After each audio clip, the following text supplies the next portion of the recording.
Hola amigos, tengan ustedes muy buenas noches.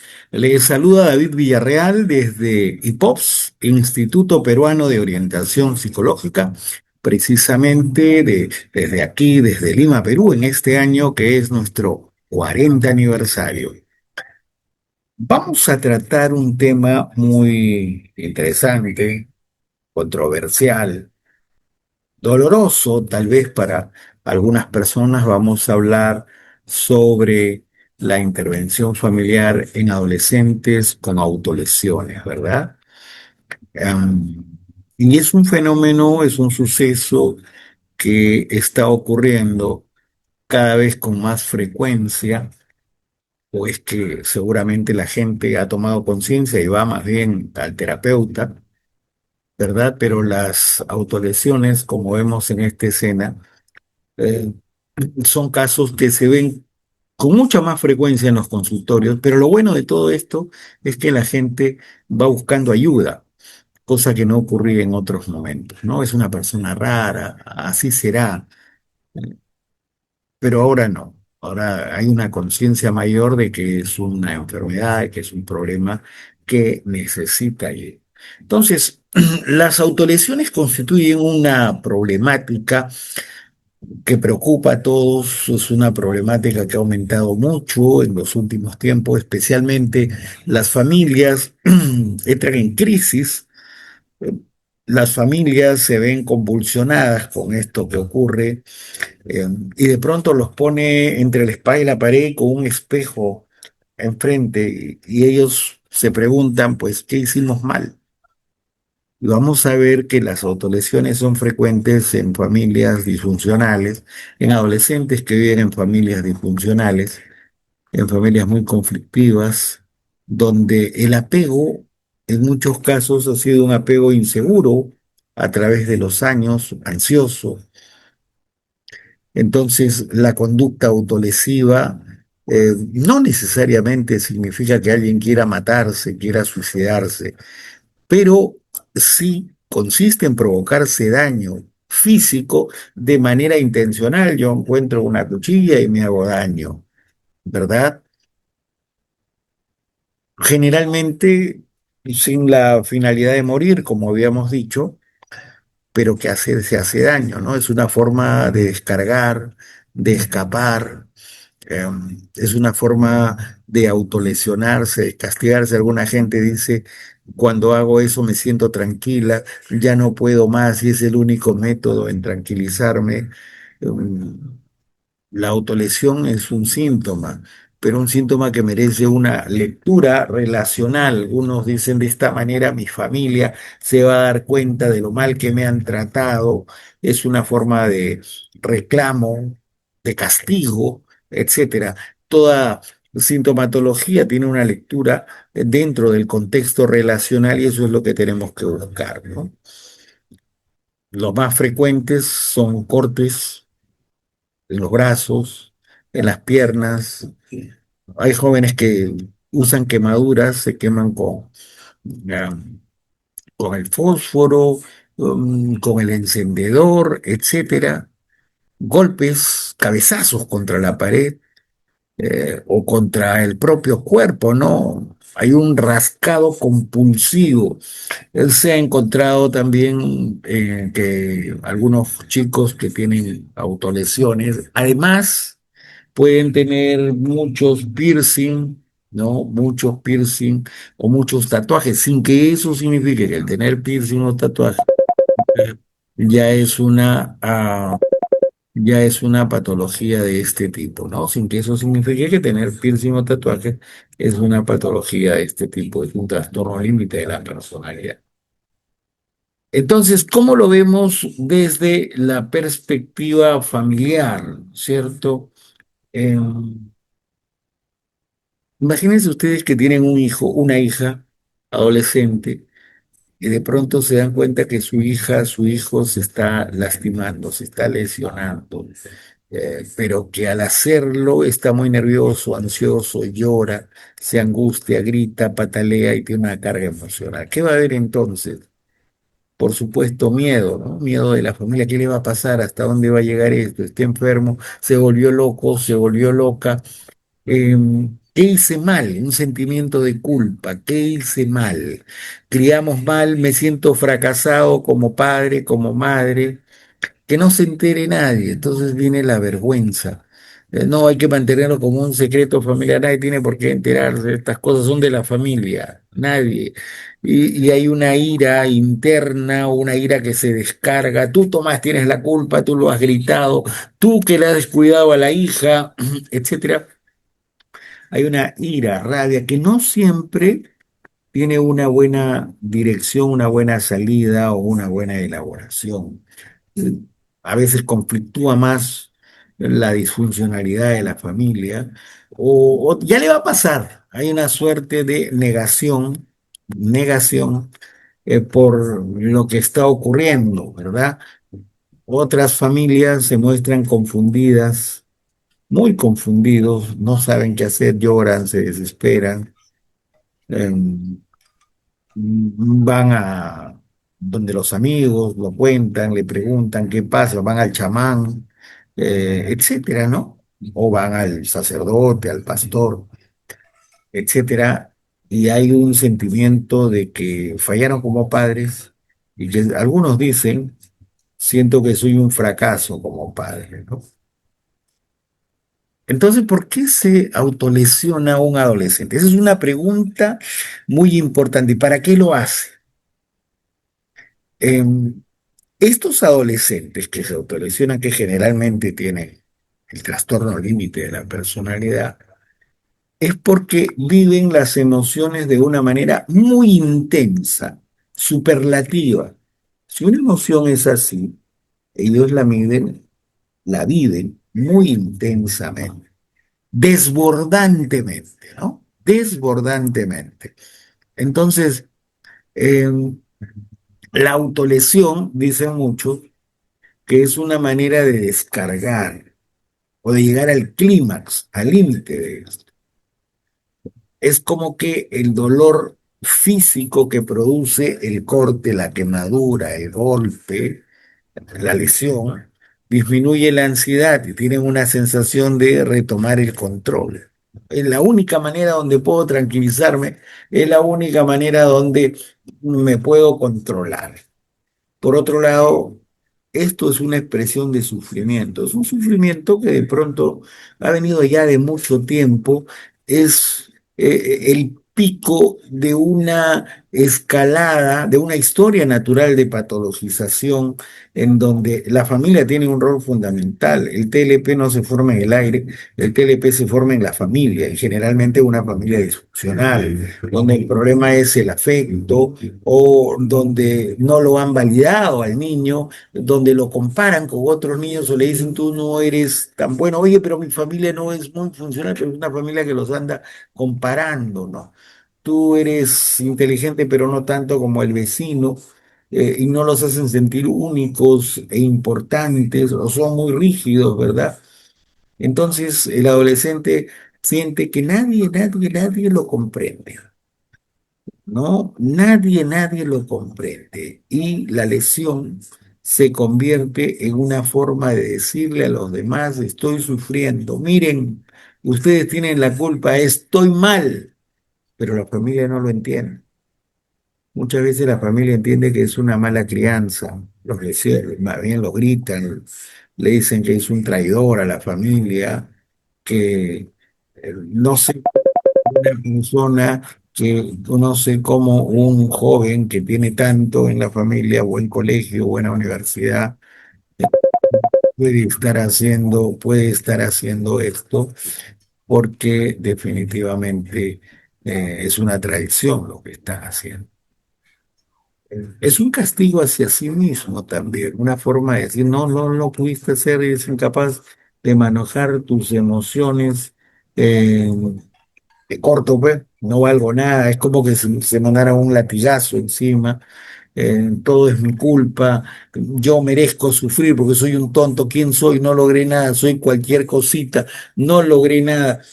Y por otro lado, es un escape emocional.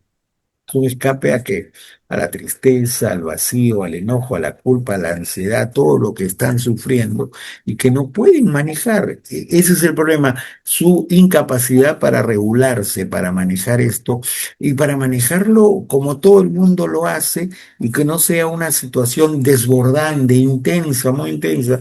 Un chico con TLP o una persona con TLP puede estar conversando con ustedes muy bien y algo ocurre y finalmente se molesta, se enfurece, llora y te hace sentir culpable. Tú me has hecho daño, tú tienes la culpa y le cuesta mucho trabajo entender al otro y entender su responsabilidad en lo que está ocurriendo. Le cuesta muchísimo trabajo, por eso que cuando tienen relaciones afectivas, son relaciones afectivas eh, que, que fallan mucho, ¿no? Que terminan, que se desbordan porque usualmente le reclaman mucho a la pareja. Tú eres mi pareja, pero no estás pendiente de mí, lo culpabilizan, me has hecho mucho daño en esta relación, lo gritan, lo lastiman, lo manipulan, etcétera, y se sienten víctimas por otro lado, ¿no? ¿Cómo hacerlo entender?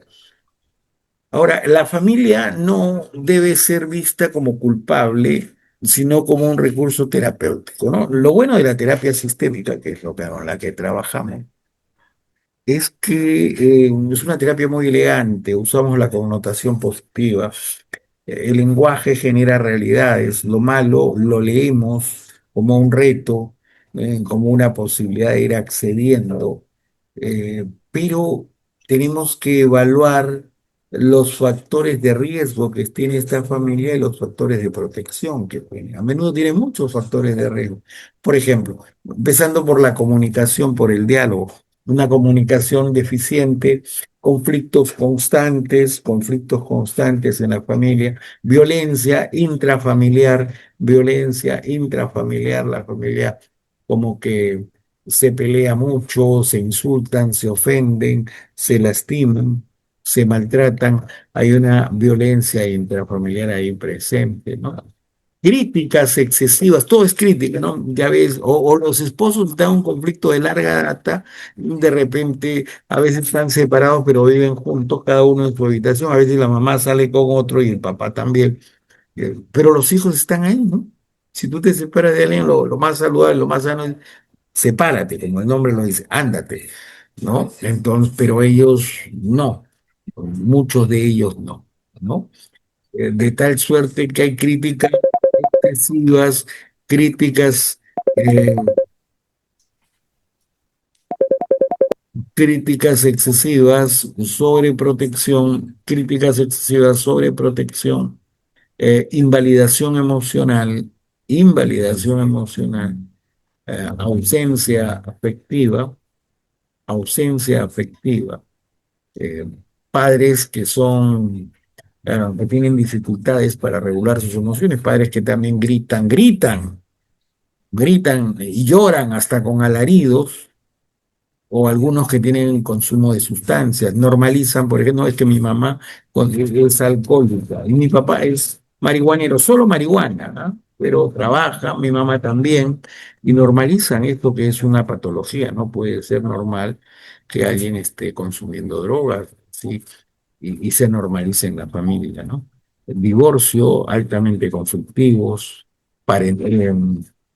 de pronto hay problemas de violencia entre los hijos, ¿no es cierto? En donde el progenitor hace sentir culpable al otro de todo lo que ocurre, una alienación parental, ¿verdad?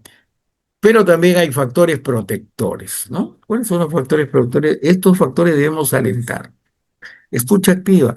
Cuando el adolescente hable, cuando el adolescente diga algo, hay que alentarlo, hay que escucharlo con atención. Es como que cuando yo lo escucho, le estuviera diciendo con mi escucha activa, con mi escucha total, caramba, pero qué cosas tan importantes que tú dices, qué cosas tan valiosas que tú me estás diciendo. Y mi escucha lo agasaja, ¿no? Le hace sentir importante, afecto constante, este es un factor importante para desarrollar afecto. Te quiero, te amo, abrazo. Validarlo emocionalmente. Si se siente triste, oye, pero ¿por qué estás triste? No seas malcriado, pues no te sientas triste. ¿Cómo te vas a sentir triste? Todo lo que tiene. Como si alguien está cojo y tú le dices, corre, corre. ¿Cómo no se va a poder correr? Pero está cojo, ¿no? Hay que entender lo que siente. No es lo que tiene que sentir, sino entender específicamente lo que siente. Hay que aprender, hay que poner límites claros. Límites claros significa que de repente los padres tienen su espacio y los hijos tienen su espacio. Acá en las familias de chicos con autolesiones muchas veces hay límites muy rígidos o límites difusos, en donde uno se mete en la vida del otro, etcétera, ¿no? ¿Qué más tenemos que hacer? Supervisión adecuada de esto, resolución pacífica de los conflictos. Esto es lo que hay que desarrollar. Que los padres, en primer lugar, aprendan a resolver sus conflictos sin gritos, sin ofensas, sin culpabilizar al otro. Es como que si ellos se culpabilizan uno al otro, el hijo, la hija, va a ser una excelente alumna, sino que ahí ella aumentó la emocionalidad y hay una gran desregulación emocional y finalmente se corta, ¿no? Cohesión familiar es algo que hay que desarrollar y el tiempo compartido. ¿Cuáles son los objetivos de la intervención familiar? Una terapia puede ayudar mucho aquí y puede ser uno de los factores importantes, la terapia familiar, en el éxito de la terapia. Cuando tenemos un paciente con estos problemas, no solamente es terapia individual, no solamente es el tratamiento farmacológico, sino que debe haber terapia familiar, porque allí subyace, digamos, el qué, cómo, cuándo, de qué manera y para qué se produjeron las cosas, ¿verdad? Entonces, ¿cuáles son los objetivos de la intervención familiar? Disminuir las autolesiones.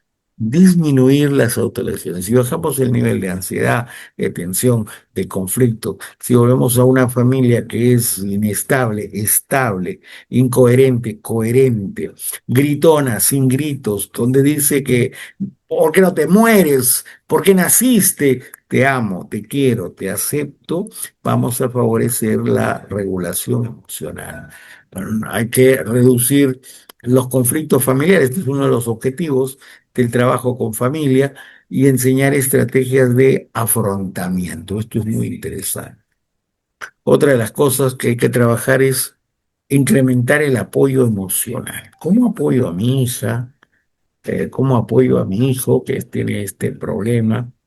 Fortalecer el vínculo entre los padres, entre sí, entre la pareja, entre sí. A veces es necesario decirles a la pareja que haga también una terapia de pareja, fortalecer este vínculo, prevenir de recaídas. Entonces hay que alertar, hay que crear una red de protección o de alerta frente a las recaídas. Pero una cosa importante es detectar el riesgo suicida. Uno de los puntos fundamentales de la intervención familiar con pacientes que se autolesionan y son adolescentes es detectar el riesgo suicida. No, pero no se va a matar, algunos se han muerto. Evaluación familiar, historia de las autolesiones, es decir, cuándo comenzó, a qué edad, frecuencia, métodos utilizados, factores desencadenantes, consecuencias, episodios, episodios previos, ¿verdad? Es decir, todo eso hay que evaluar, todo eso hay que evaluar específicamente, ¿no? En mm, los episodios previos, ¿no?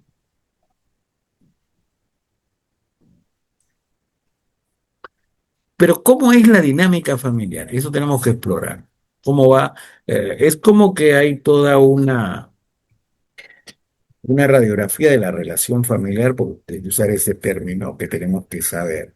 La comunicación, los roles familiares, estilo parental, cómo es una comunicación cercana, distante, afectiva, es una comunicación con muchos límites, cómo es el estilo de relacionarnos con respeto, con gritos, con lisuras, cuáles son las pautas de relación, los conflictos, es decir, cómo funciona la adaptabilidad, la cohesión familiar, los mitos, ¿no? Los mitos, hay secretos familiares, cuál es la expresión emocional, hay redes de apoyo o no, los abuelos, la familia extensa, pero cuáles son los riesgos de esta familia, hay depresión o no, esto es algo importante para tener en cuenta, cómo se maneja la ansiedad. Hay complicación de trastornos de la conducta alimentaria en algunos de sus miembros, cómo va funcionando esto, trauma, acoso escolar, consumo de drogas, eso tenemos que evaluar, riesgo suicida, esto de una manera muy clara. Pero un punto importante que tenemos que trabajar con esta familia es la psicoeducación. Psicoeducación es un recurso muy importante, es uno de los componentes centrales, ¿no es cierto?, a trabajar en las familias con estos pacientes. Em, Hay que decirles en primer lugar que las autolesiones no necesariamente significan siempre un riesgo suicida, sino es una expresión de su angustia, es una expresión de su ansiedad, de su miedo. Y, ojo, dos, no es una manipulación, eres una manipuladora, ya te vas a cortar, córtate, pues, boom, va y se corta.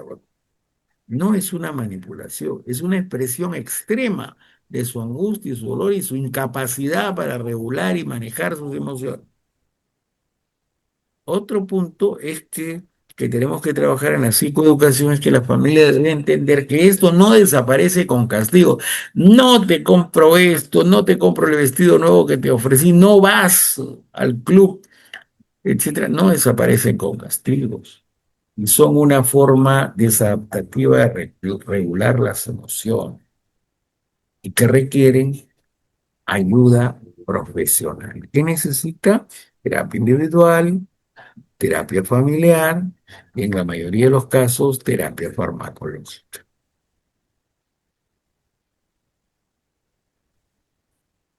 Muy bien, ¿cuáles son las estrategias entonces de intervención con la familia? Uno, la validación emocional. Ojo, la validación emocional. Esto es un punto muy interesante. Eh, si tú eres padre, tienes que conocer a tu hijo, ¿no? Tienes que ser empático con tu hijo, empático para reconocer cómo se siente. ¿No es cierto? Entonces hay algo que se llama metacomunicación y metaemoción. Tú los entiendes, tú los lees, ¿verdad? Pero a veces en este tipo de pacientes no pasa eso. Entonces los padres deben de aprender a reconocer las emociones del adolescente. Por ejemplo, y yo lo grito, dice, ¿no? ¿Y cómo sentirá tu hijo? No sé, pero tiene que obedecer, ¿no? O sea, no es que piensa, que sentirá mal, destruido, sino que quiere sentir que el hijo lo obedece. Y con esa óptica, con ese chip que tiene de que el padre soluciona las cosas gritando o poniendo orden, está arruinando la vida de toda la familia. Es decir, los padres aprenden a reconocer las emociones del adolescente. En lugar de decir, eso no es para tanto, se recomienda, puedo ver que está sufriendo, hijita. Entiendo que esto ha sido muy difícil para ti. Estoy aquí para ayudarte, te quiero mucho. La validación disminuye el sentimiento de incomprensión, porque nunca lo entendieron. Solamente eres un loco, una loca, ¿cómo vas a sentir así? La validación favorece la apertura del diálogo. Entonces, ¿qué necesitamos? Que ellos aprendan escucha activa, escuchar sin interrumpir. Hay gente que le cuesta mucho, mucho trabajo escuchar sin interrumpir. Están hablando dos, tres palabras y ¡pum! Evitar juicios, no minimizar el problema, hacer preguntas abiertas. ¿Qué estaba pasando? antes de que sintieras estos deseos grandes de hacerte daño, ¿qué estaba pasando?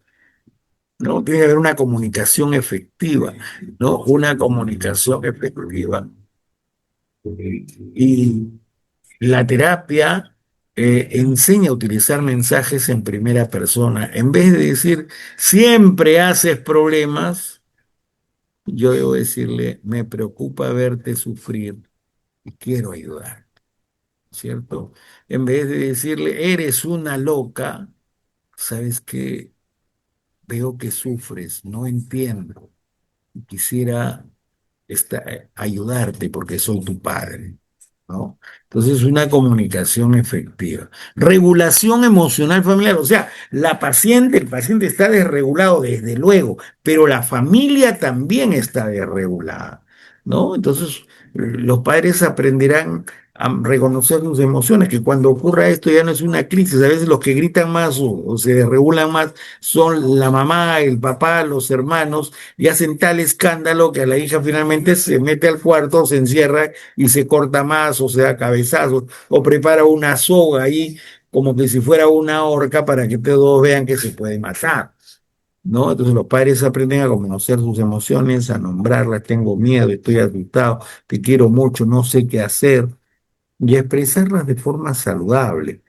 Cuando los padres regulan mejor sus emociones, sirven como modelos para el adolescente, ¿no? Sirven como modelos para el adolescente, ¿no es cierto?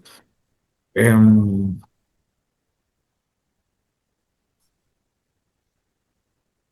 Muy bien, muy bien. Entonces, resolución de conflictos. Resolución de conflictos.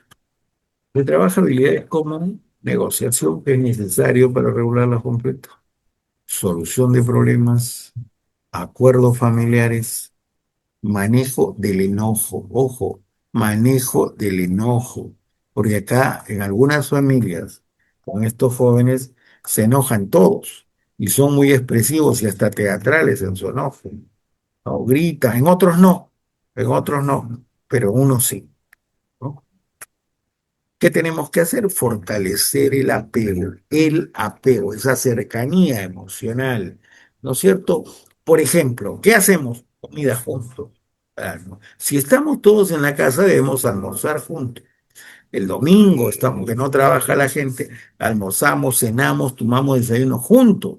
Pero hay familias en este tipo de problemas en donde el papá almuerza en su cuarto, la mamá en el patio, el otro en las escaleras, ese. No hay, no es junto. Estar en familia es eso, compartir actividades juntos, comida juntas, caminatas, salir a jugar, deportes, conversaciones, ver una película en paz, no peleando. No, la mesa es una mesa de tranquilidad, no peleando, ¿no?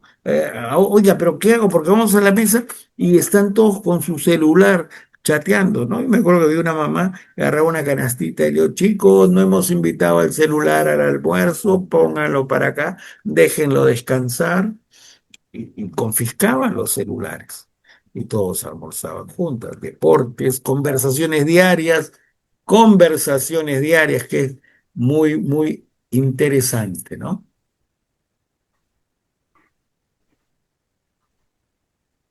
Estas experiencias van a fortalecer la experiencia emocional.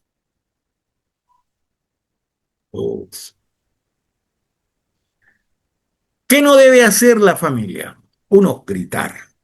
Dos, amenazar. Si te lo vuelves a hacer, yo no sé, te rompo la cara. Suave, castigar. Hay gente que dice, cualquier cosa, métele agua, dale una cachetada para que se le pase, ridiculizar. Mi hija, pues es una loca, se anda cortando, cortando, cortando. ¿Cómo cómo vamos a hacer eso, ¿no? ¿Cómo vamos a hacer eso? Comparar con otros adolescentes, ¿no? Comparar con otros adolescentes.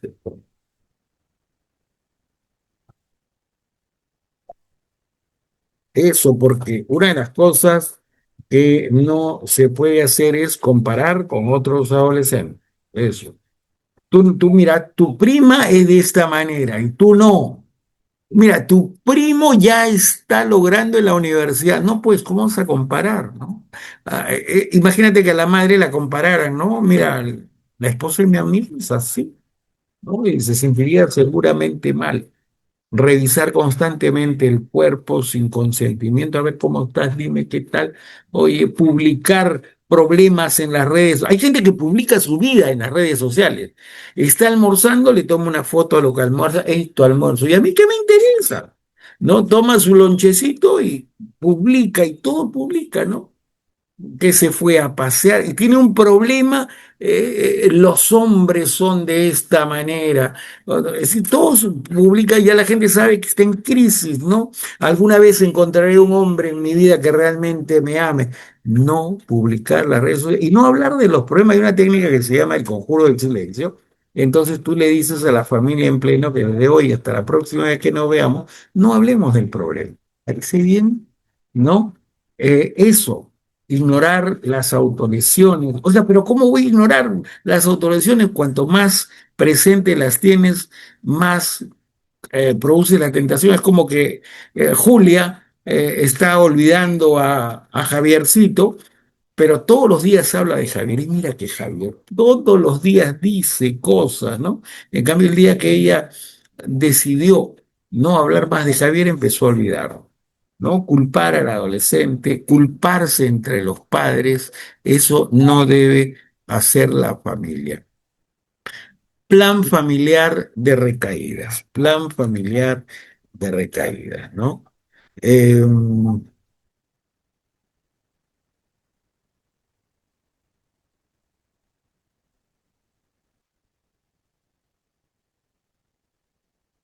entonces, plan familiar de prevención de recaídas. La terapia ayuda a construir un plan, ¿no? Eh, y entonces vamos a identificar las señales tempranas, ¿no es cierto? Entonces, ¿cuándo? Cuando hay aislamiento, cuando hay irritabilidad, desesperanza, pensamientos negativos, etcétera. Mm, Personas, se establece una red de apoyo, una red que puede incluir a los padres, los hermanos, al psicólogo, por supuesto, al docente y a otro familiar significativo. ¿Qué vamos a hacer? Vamos a incluir una red de apoyo. Estrategias alternativas.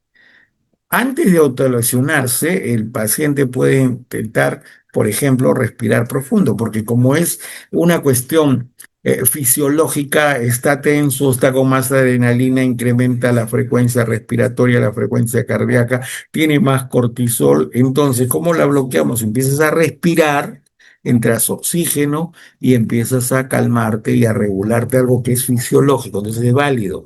O escribir las emociones, hay algo que se llama el diario, una técnica, el diario de ahorro. Entonces, ¿tú qué haces? Cada vez que estás angustiado, quiero cortarme, empiezas a escribir, ¿no? Me siento mal comparado con todo, soy la última rueda del coche, pero todo lo escribes, ¿no es cierto? Eso es otra técnica.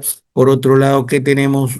Escuchar música, dibujar, llamar a alguien, salir a caminar. eh, Sostener hielo. El hielo es muy importante, ¿no?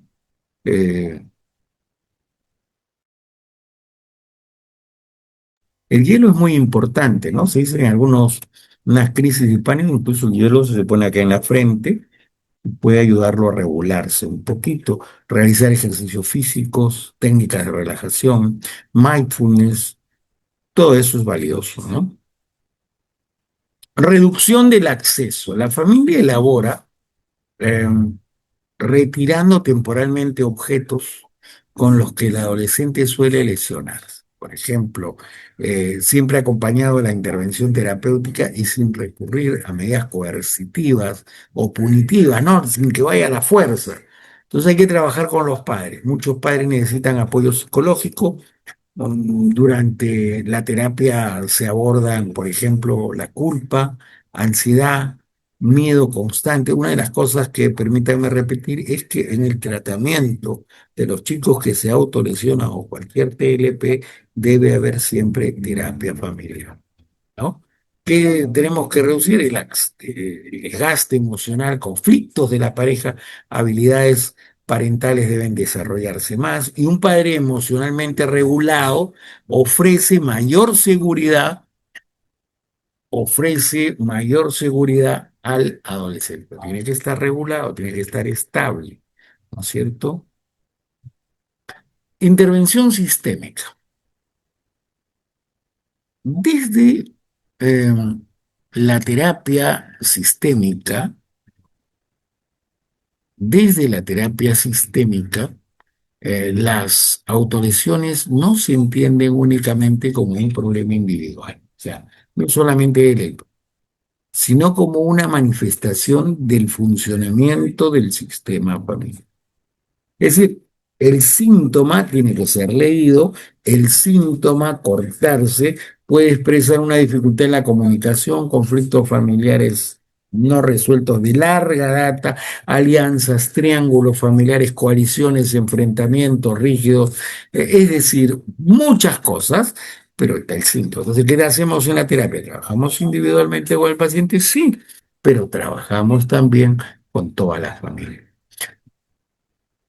La intervención busca entonces modificar qué cosa, las interacciones familiares, como reformulación positiva del síntoma, hacemos redefiniciones, preguntas circulares. ¿Qué crees tú que tu hija siente cada vez que tú la gritas cuando ella está triste?